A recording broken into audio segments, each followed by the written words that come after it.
Hello everyone, আসসালামু আলাইকুম। আশা করছি সবাই ভালো আছেন, যে যেখানেই আছেন। আমরাও আছি ভালো। তো ভিডিওটা শুরু করেছি সকাল থেকে। সকাল ব্রেকফাস্ট করে নিচ্ছে আমার ছেলে। তো যেহেতু তার পরীক্ষা, সে খুব ব্যস্ত, আর আমিও ব্যস্ততার মধ্যেই দিন কাটাচ্ছি। ছেলের পরীক্ষা, খুব ব্যস্ত। এদিকে আবার রান্না বান্না তো আছেই, এটার একটা অন্যরকম চাপ। আমরা যারা গৃহিণী আছি তারা তো সবাই জানি। তো সকালে মসুরের ডাল ভিজিয়ে রেখেছিলাম, 2 পিস মাছ বের করে নিয়েছি। আর মুরগির মাংস তো প্রতিদিনই আমার রান্না করতে হয়, মুরগি না হলে গরু একটা রান্না করতেই হবে। আর অনেকগুলো ধনিয়া পাতা নিয়ে এসেছিলাম, তার একটা চাটনি বানাবো গরম ভাতের সাথে, আমার খেতে খুবই ভালো লাগে এই জন্য। তো সকালে আজকে আমরা সবাই ব্রেকফাস্ট করেছি, সেটা হচ্ছে ব্রেড টোস্ট করে নিয়ে বাটার দিয়ে খেয়ে ফেলেছি। তো টোস্টার সবসময় আমি একটা পলির মধ্যে রাখি, কারণ টোস্টারের উপরে আমার কোনো ঢাকনা নেই। তো এমনি রাখলে ধুলাবালিও পড়ে, তেলাপোকাও ঢোকে। তো এগুলো খুবই অরুচিকর ব্যাপার। এই জন্য আমি সবসময় একটা পলির মধ্যে ঢুকিয়ে ভালো করে বেঁধে রেখে দিই, যাতে ময়লা না ঢোকে। কারণ এটা তো ভিতর থেকে পানি টানি দিয়ে পরিষ্কার করা যাবে না, বা কোনো ব্রাশ দিয়েও পরিষ্কার করা যায় না। সেজন্য আমি খুব ভালোভাবে এভাবে পলিথিন দিয়ে মুড়ে রাখি। কারণ এর যে একটা বক্স ছিল সেটা তো আর এখন নেই, কারণ এটা আমি কিনেছি এই টোস্টারটা সে আরও 10 বছর আগে। তো 10 বছর ধরে যে এটা চলছে, এটাও একটা ভালো প্রোডাক্ট। মানে আমরা প্রায় দিনই তো হচ্ছে ব্রেডটা খাওয়া হয়। তো ব্রেডটা টোস্ট করে খেতেই বেশি ভালো লাগে বাটার দিয়ে। তো এটা আমার প্রায়ই নামাতে হয়। তো এজন্য আমি একটু এভাবেই সেভ করে রাখি পলি দিয়ে। তো এটাই আর কি, টুকটাক সব কাজকর্মই করে নিচ্ছি আস্তে আস্তে। পেঁয়াজ গ্রেট করে নিচ্ছি। আমার এই চপারটা খুবই ভালো, অনেকে তো জানেন, কারণ অনেকেরই আছে, অনেক আগের থেকেই আছে এই চপারটা খুবই কাজের।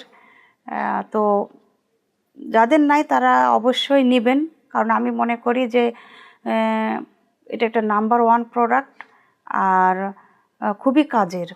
গেস্ট আসলেও খুব দ্রুত পরিমাণে, মানে দ্রুতভাবে কাজ করার সুবিধা। পেঁয়াজগুলো কেটে নেওয়া যায়, কারণ পেঁয়াজ কাটাটা খুবই একটা কষ্টের ব্যাপার আমার কাছে মনে হয়। এখন অন্য কার কাছে কি মনে হয় আমি জানি না, কিন্তু পেঁয়াজ কাটাটা আমার কাছে খুবই কষ্টের একটা ব্যাপার। আর এই চপার নেওয়ার পর থেকে আমার মানে কষ্টটা আর হয় না। তো ভাবলাম যে আজকে চপারটা দিয়ে কি করা যায় দেখি, যেগুলো করতেছি সেগুলো আপনাদের সাথে শেয়ার করছি।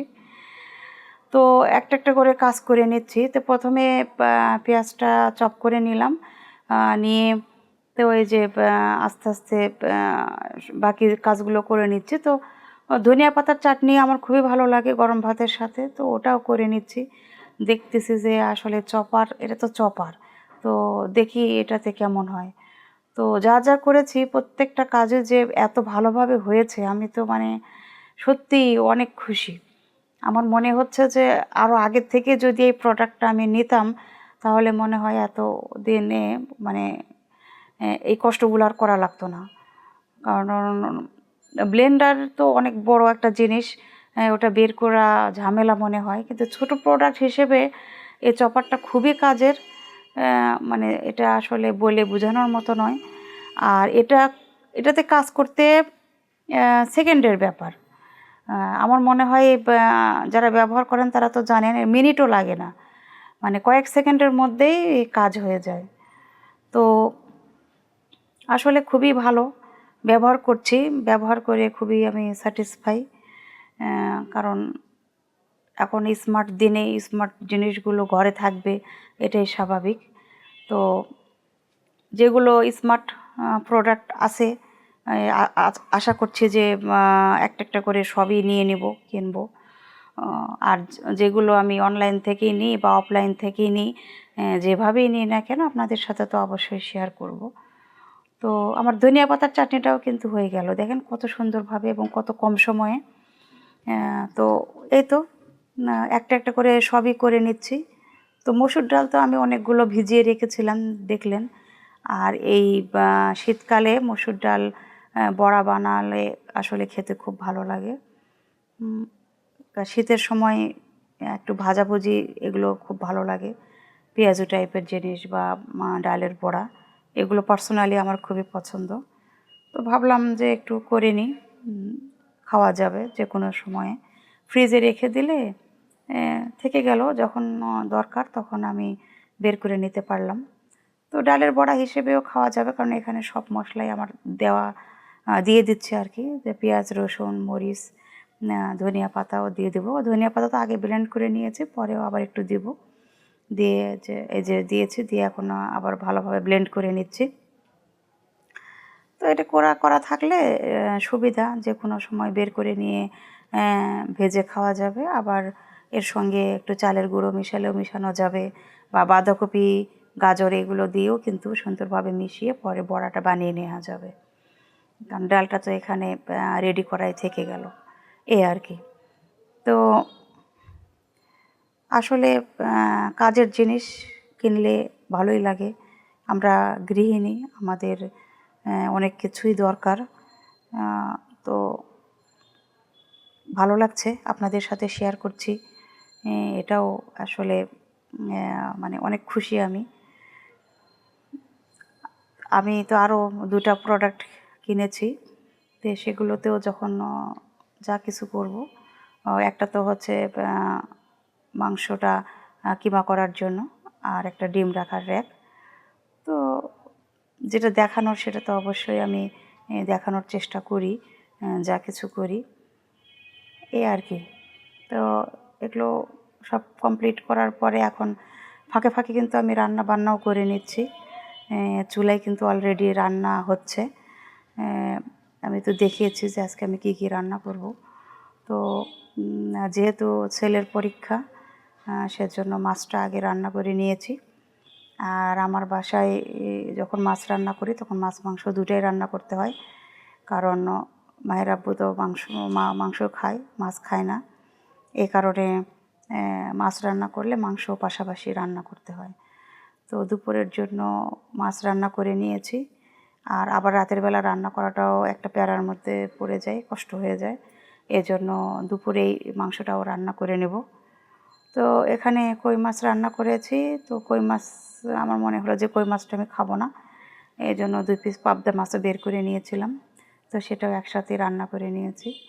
আমার ছেলেকে আমি কই মাছ দিব, আর আমি পাবদা মাছ দিয়ে খেয়ে নেব। তো মাছ রান্না করে নিলাম, নেওয়ার পরে এখন চিকেনটাও রান্না করে নেব, কারণ গরুর মাংস রান্না করলে দেখা যায় ওটা 2-3 দিন খাওয়া যায়, আর মুরগির মাংসটা কিন্তু আজকেরটা কালকে খেতে আর ভালো লাগে না। এই কারণে প্রতিদিনই আমার রান্না করতে হয়, এই জন্য আমি অল্প অল্প পরিমাণে রান্না করি। আর এখন থেকে চিন্তা করেছি যে মাছ রান্না করলে 2 দিন খাবো, মানে দুপুরবেলা আজকে খেলাম বা আগামী দিন খেলাম, এরকম 2 দিন দুপুরবেলা খেয়ে শেষ করব, আর রাতের বেলা মাংস, এভাবে সিস্টেম করে নিয়েছি। তা না হলে মাংস থেকে যায়, আর ওই মাংসটা খেতে ভালো লাগে না। মুরগির মাংস তো এমনিতেই টেস্ট পাওয়া যায় না, তার মধ্যে আবার একদিনের রান্না করে পরের দিন আবার খাওয়াটা আসলে কেমন অরুচিকর মনে হয়। তো এই জন্য অল্প অল্প করে আমার প্রতিদিনই রান্না করতে হয়। আর মাহির আব্বু তো সলিড মাংস ছাড়া খায় না। আসলে এক এক মানুষ এক এক রকম। হুমায়ুন আহমেদের একটা নাটক দেখেছিলাম, 12 রকমের মানুষ। কিন্তু আমার কাছে মনে হয় পৃথিবীতে যতগুলো মানুষ আছে সবাই এক একজন এক এক রকম। 12 রকম বলে কোনো কথা নেই। পৃথিবীতে যতগুলি মানুষ আছে এক একজন এক এক রকম, কোনো রকম নেই। মানে কত রকমের মানুষ যে এটা কোনো মানে হিসাবের মধ্যে পড়ে না। এখন যে যেটা পছন্দ করে তাকে সেভাবেই ট্রিট দিতে হবে, এটাই তো আমাদের গৃহিণীদের কাজ। আমিও তার ব্যতিক্রম নই, আমিও চেষ্টা করি আমার সংসারটাকে এভাবে ধরে রাখার। যে যেটা পছন্দ করে তাকে সেটাই সেভাবে দেওয়ার, তাকে সেভাবে ট্রিট করার। তো এই মুরগির মাংসটা রান্না করে নিচ্ছি। আজকে আর আলু টালু কিছুই দিব না, আজকে শুধু এভাবে কষিয়ে রান্না করব, একটু ঝোল করে। ডাল তো ফ্রিজে থাকে, এটাই হয়ে যাবে। তো এই তো রান্না করে নিচ্ছি। এভাবে সব মশলা দিয়ে সুন্দর করে একটু কষিয়ে নিব। আর প্রথমে তেলের মধ্যে একটু হালকা লবণ দিয়ে তো মাংসটা আমি ভেজে নিয়েছি, ভেজে নিলে খেতে ভালো লাগে এজন্য। তো কষিয়ে রান্না করে নেব। আর কষানো হয়ে গেছে, এখন জলের পানিটা দিব, দিয়ে একটু নাড়াচাড়া করে ঢেকে রান্না করে নেব। আর গ্যাসের ফ্লেমটা তো খুবই কম, লো হিটে রান্নাটা হয়ে যাবে। তো এখন আমার ছেলে যেহেতু পরীক্ষা দিতে যাবে, তো খাবারটা রেডি করছি। ও খেয়ে রেডি হয়ে পরীক্ষা দিতে যাবে। তো ভাত আর কই মাছ খেয়ে নেবে। এটাই আজকে আমাদের দুপুরের মেনু। আর রাতের মেনু তো হচ্ছে চুলাই, দেখতেই পাচ্ছেন, মাংস চাপিয়ে দিয়েছি, এই আর কি। তো মাঝে মাঝে পাতিলেই ভাত রেখে দিই, মাঝে মাঝে আবার হচ্ছে সার্ভিং ডিশে উঠাই। আসলে সব সময় ভালো লাগে না, কাজের চাপ বেশি থাকলে অনেক সময় ভালো লাগে না। তো এই আর কি, যেটা যেরকমভাবে হয় সেভাবেই আপনাদের সাথে শেয়ার করছি। কেউ কিছু মনে নেবেন না, কথাবার্তার মধ্যে যদি কোনো ভুল ভ্রান্তি থাকে প্লিজ ক্ষমাসুন্দর দৃষ্টিতে দেখবেন। তো কথা দিচ্ছি, রাতের বেলা মনে হচ্ছে চোখে এক গাদা ঘুম, মনে হলো আপনাদের সাথে ভিডিওটা শেয়ার করি। এমনিতে তো আমার ভিডিও কেউ দেখে না, ভিউ নেই, তারপরেও যদি আবার ভিডিও না দিই তাহলে তো মনে হয় একজনও আর দেখবে না। আর এই যে ধনিয়া পাতার চাটনি বানিয়েছিলাম, সেটা তো আমি শুধু খাবো, আর কেউই খাবে না। তো যাই হোক, ভিডিওটা আজকে এ পর্যন্তই। প্রথম থেকে শেষ পর্যন্ত যারা দেখছেন তাদেরকে অসংখ্য ধন্যবাদ। একসময় দেখতে দেখতে আমার ভিডিও হয়তো বা ভালো লাগতে পারে। ভালো লাগলে ভালোবাসা দিয়ে সাথে থাকবেন। আজ এ পর্যন্তই। আল্লাহ হাফেজ।